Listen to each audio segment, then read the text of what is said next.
Nous avons rencontré le père Jean-Jacques Fauconnet, prêtre du diocèse d'Agen, pour son livre Thomas et les abeilles, qui vient de paraître aux éditions Salvator. Ce livre raconte la rencontre d'un vieux prêtre apiculteur, Antoine, avec un jeune homme frais diplômé qui s'appelle Thomas. Il va le recevoir durant une semaine à la campagne, où en contrepartie de sa participation aux travaux de la maison, dont le soin apporté aux abeilles, Thomas pourra aborder avec le vieux prêtre tous les sujets qu'il souhaite, alors que son avenir s'ouvre devant lui.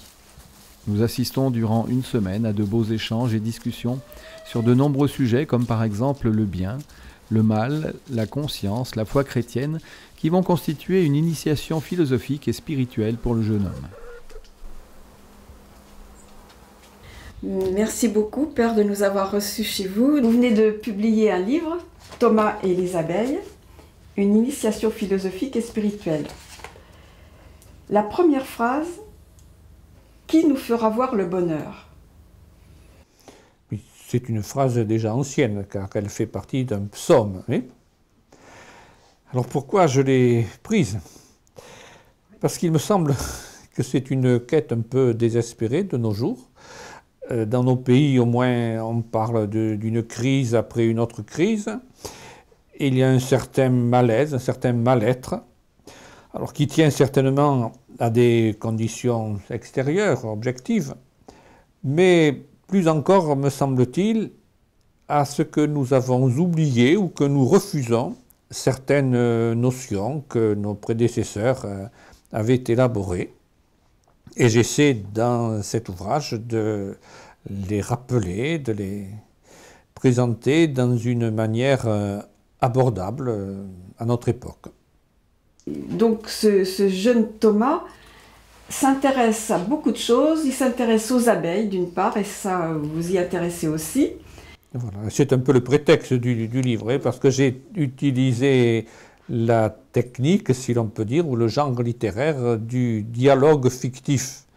Parce que ça permet de présenter de manière vivante des notions plus ou moins difficiles, mais sans avoir besoin de la rigueur que demande un ouvrage philosophique.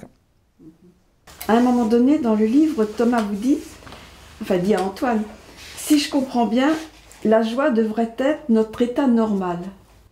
Oui, ça peut paraître étrange à notre époque, qui n'est pas spécialement joyeuse, mais la joie, je dis, c'est notre réaction lorsque nous avons conscience que nous sommes en présence d'un bien. Et au contraire, la tristesse, c'est ce qui nous arrive quand nous avons conscience d'avoir perdu un bien ou d'être donc en présence d'un mal.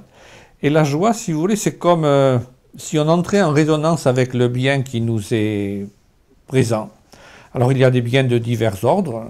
Et si manger quand on a faim, c'est un bien. D'avoir des bonnes relations, c'est un bien. Les découvertes intellectuelles ou tout ce qu'on réussit à faire, tout ça, ce sont des biens. Mais le bien suprême, on pourrait dire, c'est Dieu, d'après les anciens, donc Aristote. Et si nous avons conscience de cette présence de Dieu, de cet amour de Dieu pour nous, qui nous est offert gratuitement, nous devrions donc avoir la joie suprême. Et c'est simplement quand nous oublions cette présence de Dieu que la tristesse peut nous accabler, ou au moins de venir embrumer notre horizon. Une notion que vous évoquez, la notion de potentialité. Souvent, actuellement, les gens s'imaginent que nous nous construisons. On utilise d'ailleurs beaucoup cette image de la construction, comme s'il fallait amener divers éléments pour que notre personnalité se construise. J'aime beaucoup mieux l'image de la croissance d'une plante ou de n'importe quel organisme vivant. Car dans une graine, il y a déjà toute l'information nécessaire pour donner le grand arbre ou n'importe quelle plante, mais on pourrait dire l'arbre est déjà en puissance contenu dans la graine. Et il s'agit que les conditions soient favorables pour que cette potentialité puisse, comme on dit, s'actualiser. Et il me semble que pour l'être humain, c'est la même chose. Nous avons toutes sortes de potentialités en nous, et le but de la vie, c'est de les faire passer de la puissance à l'acte. Alors finalement, Père, avec ce livre, quelle est votre intention? Comme je vous l'ai dit, c'est de rappeler un peu ces diverses notions de manière abordable et en essayant de faire comprendre qu'elles peuvent changer la vie de manière plutôt positive et qu'elles peuvent être éclairantes. Enfin, pour ma part, ça m'a éclairé, alors je ne demande qu'à faire bénéficier les autres de la lumière que j'ai reçue. Je pense que vous allez toucher un public très, très vaste, parce que même si le héros du livre est un jeune de 18-19 ans, je crois que beaucoup de ses parents, beaucoup de ses grands-parents seront très intéressés aussi. Ils s'y retrouveront aussi.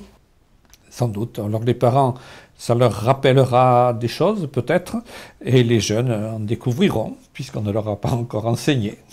Merci beaucoup, Père, de nous avoir reçus chez vous, de nous avoir montré vos ruches, de nous avoir emmenés dans votre potager. On s'est pris pendant quelques heures pour Thomas. Nous avons suivi ses traces. J'espère qu'on va en tirer beaucoup de profit.